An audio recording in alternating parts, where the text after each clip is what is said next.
मात्र त्यांनी पक्षाकडे उमेदवारी संदर्भात कुठलाही अर्ज भरलेला नाही आणि ठाकरे गटाने पण हे जागेवर दावा केलेला नाही आहे। त्याच्यामुळे विधानसभेमध्ये माझ्या विरुद्ध उमेदवार हा आयात करावा लागणार यांना, असं त्यांनी आवाहन केलेलं आहे।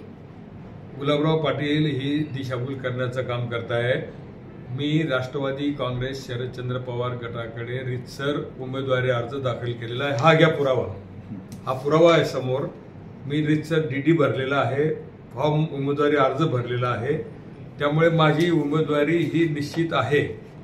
राष्ट्रवादी काँग्रेस पक्षाच्या माध्यमातून मी गेल्या 10 वर्षापासून जळगाव ग्रामीण मतदारसंघामध्ये सातत्याने जनतेमध्ये फिरतो आहे। सुखदुःखाचे प्रसंग असतील, अडीअडचणीचे प्रश्न असतील, त्या ठिकाणी मी धावून जातो। शेतकऱ्यांचे प्रश्न असतील, कामगारांचे असतील, महिलांचे असतील, या सगळ्या कामांच्यासाठी सातत्यानं मी ह्या मतदारसंघामध्ये फिरतोय आणि त्यामुळे आज ह्या जळगाव ग्रामीण मतदारसंघामध्ये प्रबळ उमेदवार म्हणून मीच त्या ठिकाणी आहे आणि मला खात्री आहे की महाविकास आघाडीच्या माध्यमातून मला उमेदवारी मिळेल। त्यांनी आज करत असले पक्ष, मात्र ही जागा महाविकास आघाडीमध्ये कोणाला जाईल हेच अद्याप ठरलेलं नाही। त्याच्यामुळे यांनी कितीही म्हटलं की मी उमेदवार आहे तरी पण तसं काही होणार नाहीये आणि महाविकास आघाडीची अंतिम बैठक व्हायची राहिलेली आहे आणि महाविकास आघाडीमध्ये हे धोरण ठरलेलं आहे की ज्या पक्षाच्या उमेदवाराचं इलेक्टिव्ह मेरिट असेल त्या पक्षाच्या उमेदवाराला ती जागा द्यायची आणि त्यामुळं जास्तीत जास्त जागा महाविकास आघाडीच्या निवडून आणायच्या आणि याच्यामध्ये जे काही मेरिट असेल त्या मेरिटमध्ये तो निर्णय घेतला जाईल। आज तो अंतिम निर्णय कुठेही झालेला नाहीये।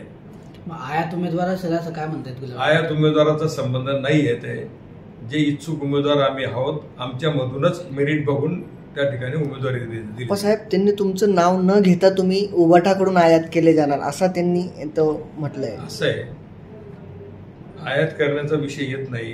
पक्षाचं मी सांगितल्याप्रमाणे महाविकास आघाडीचं हे धोरण आहे की ज्या पक्षाचा उमेदवार इलेक्टिव्ह मेरिटचा असेल त्या पक्षाला ती उमेदवारी द्यायची।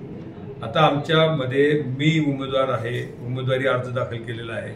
उबाटामधून ज्यांनी अर्ज दाखल केलेले असतील या सगळ्या उमेदवारांचा विषय हा महाविकास आघाडीच्या एकत्रित मीटिंगमध्ये होईल आणि त्याच्यामध्ये ज्या पक्षाच्या उमेदवाराचं इलेक्टिव्ह मेरिट असेल त्याला उमेदवारी दिली जाईल। तुम्ही जसं उमेदवार मी दावा केलेलाच आहे।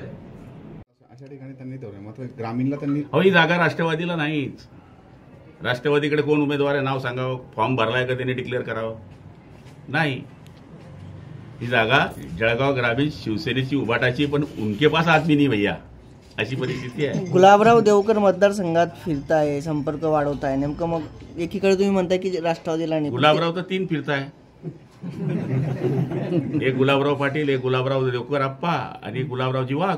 गुलाबराव टक्कर नाही, पण ते मतदारसंघात म्हणजे जनसंपर्क आहे, ते जनसंपर्क सगळ्यांचाच आहे। शरद पवार गटाकडून ते तयारी देखील करताय। डिक्लेअर करावं की मी उमेदवारी अर्ज भरलाय आणि मी निवडणूक लढणार आहे। हा देवकरांना चॅलेंज आहे? मी चॅलेंज नाही करत आहे, शेवटी मी माझ्या पक्षाकडे उमेदवारी अर्ज भरला पाहिजे की नाही ही पद्धत आहे। त्याच्यावर मी काय चॅलेंज कोणालाच करत नाही। मी गुलाबबागांना चॅलेंज करत नाही आणि त्यांनाही चॅलेंज करत नाही। तुम्ही तुमच्या पक्षाकडनं उभे राहणार आहेत का हे बोलणं म्हणजे चॅलेंज नाही आहे। लढणार तर उंच आहे ना भाई। अमित शहांची आज नाशिकमध्ये बैठक होते, त्यांनी आज बैठकीमध्ये असं निर्धार केलेला आहे की शरद पवार, उद्धव ठाकरे आणि काँग्रेसला आपल्याला महाराष्ट्रामध्ये रोखायचं आहे। 42 जागा लढू नका, किमान 25 जागा आपल्याला जिंकायचं असं त्यांनी म्हटलंय। त्यांचं मला मी माहिती नाही, पण शेवटी आता ते नेते आहेत, ते काय मांडतील तो त्यांचा विषय आहे। किती जागा महाराष्ट्रात पडणार आहे याचा आढावा घेत आहे।